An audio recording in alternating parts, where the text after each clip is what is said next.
Hello ho, magandang araw ho sa inyo. Kami nga ho pala'y pandaling-pandali diyan sa pag-ayos ng motor ni Brian. Gawa ng sabi niya ay magluluto daw ng lugaw mamaya.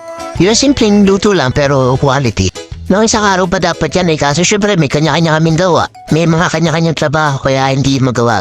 Ngayon wala naman akong pasok kaya nag-chat na rin ako na walang gawa. Pero ang totoo yung lugaw talaga ang gusto. Hindi, joke lang. At ayun, sa wakas natapos din. Halos ilang oras din namin ginawa yan. Okay naman. Pero yung nakangat lang ginawa namin ha.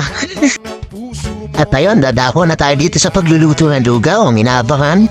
Sinimula na nga pala ni Brian dyan na magpit-pit ng bawang para madaling gayatin mamaya. At ginayat na nga pala ni Brian yung mga bawang.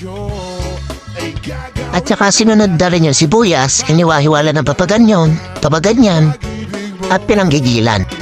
At sinunod na rin nga po pala, luya.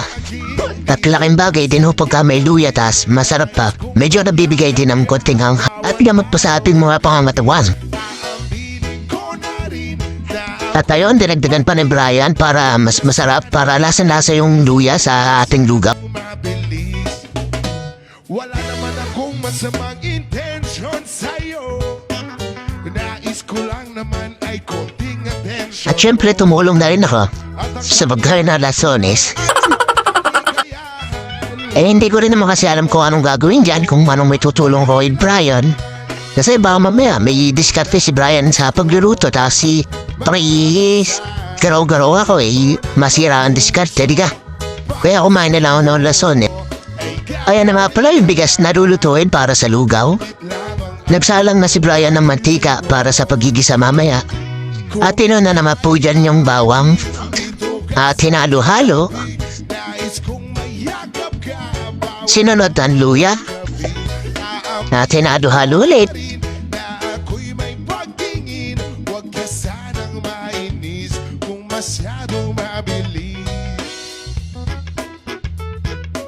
Hanggang sa golden brown.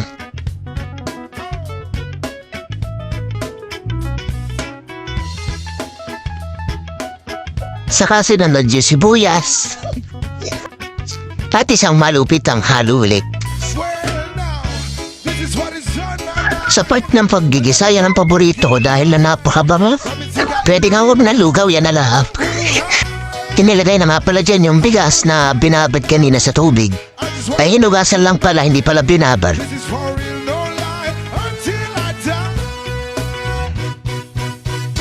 Kung ika'y akin, dito ka sa aking tabi. Nais kong mayakap ka bawat araw at gabi.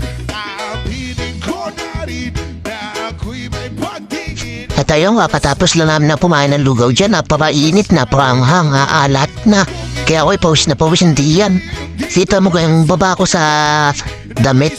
Ay turong-turo dyan yung pawis ko sa ulo na napunta sa baba. Tapos natulo doon sa baba. Ano daw? Huwag ka sanang mainis kung masyadong mabilis. Pero the best yung lugaw, ang sarap. At matapos namin kumain ng mga lugaw, naglinis na rin kami ng kanya-kanyang motor. Hindi ko na na-videohan yung pagsasabon ng motor kasi nga umuulan sinabay lang namin sa paglilinis. Kami lang gumagawa ng habang naulan naglilinis ng motor.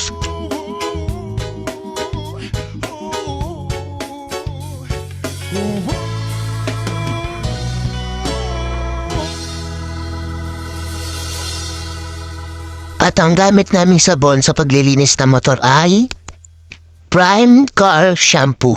Beke naman.